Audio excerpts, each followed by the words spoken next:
عمران خان د پاره د دنیا په هر ګوټ کې आवाज اوچتېږي. د دنیا په هر ملک کې د انډیا نه واخله انګلینډ، استرالیا، ساوث افریقا، ویسټ انډیز، د دنیا غټ غټ کرکټرانو چې کپتان تیر شوی دی او ملکونو ته وړ کپونه ګټلي دي، هغو په आवाज اوچت کړ چې عمران خان یو لیجنډ دی او د عمران خان د وجې خلک پاکستان پیژني.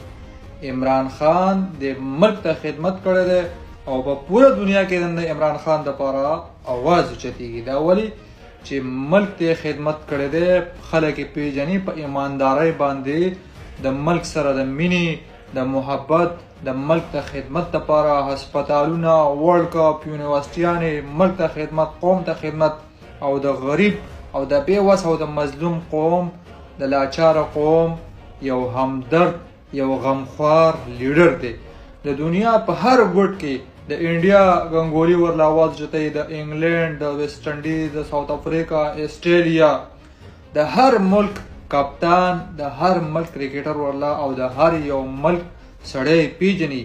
په بهر ملکونو کې چې موږ سره څوک میلاو شي، انګریزان یا داسې بل ملک والا، وایي تاسو پاکستانیان یې؟ موږ یو پاکستان کې عمران خان پیژني، په پاکستان کې بل یو سیاستدان د یو ملک سړی هم نه پیژني. عمران خان زنده باد.